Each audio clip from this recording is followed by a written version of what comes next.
not stop working until every hostage is returned to their loved ones. This has been the product of a lot of hard work and weeks of personal engagement.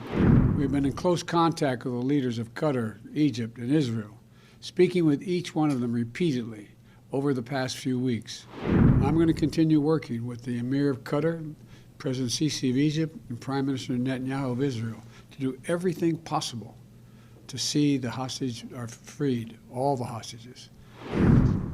2 days ago, one of our fellow Americans, a little girl named Abigail, who turned 4 years old, she spent her birthday, and at least 50 days before that, held hostage by Hamas. Today, she's free, and Jill and I, together with so many Americans, are praying for the fact that she is going to be all right. You know, she's free and she's in Israel now. And so those who are now wrapping Abigail in love and care and the supportive services she needs, she's been through a terrible trauma.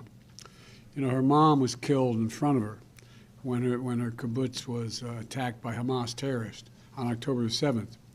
Abigail ran to her dad then, who then was gunned down as well, while using his body to shield little Abigail.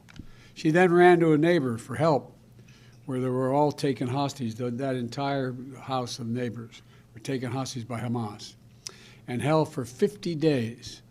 What she endured is unthinkable. Abigail was among 13 hostages released today from Gaza under the brokered and sustained, though intensive, U.S. diplomacy. She's now safely in Israel, and we continue to press and expect for additional Americans will be released as well.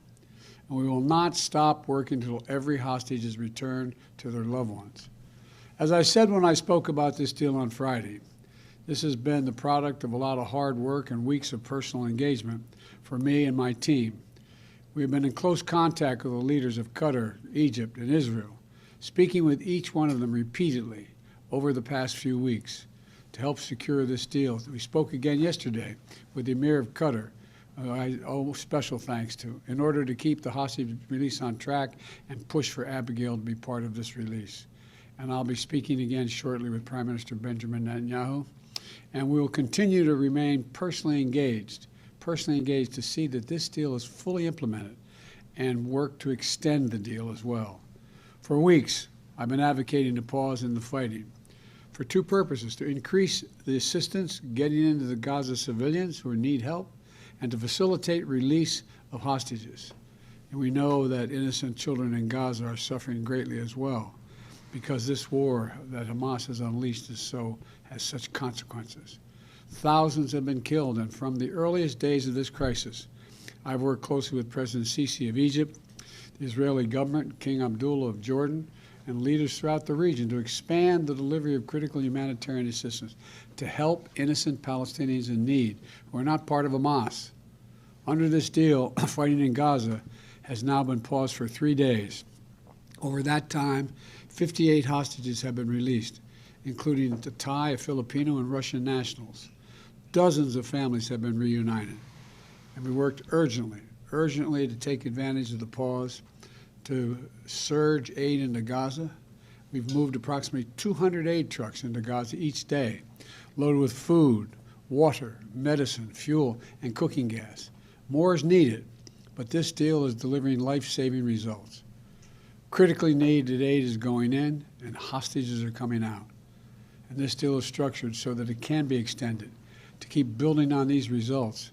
That's my goal, that's our goal, to keep this pause going beyond tomorrow so that we can continue to see more hostages come out and surge more humanitarian relief into those in need in Gaza. We've seen this is the day-by-day approach, hour-by-hour process. Nothing is guaranteed, and nothing is being taken for granted. But the proof that this is working and worth pursuing further is in every smile and every grateful tear we see on the faces of those families who are finally getting back together again. The proof is little Abigail. More than 20 other children, 18 years and younger, have been released. They've been released through this deal as well. They've endured a terrible ordeal, and they can now begin the long journey toward healing.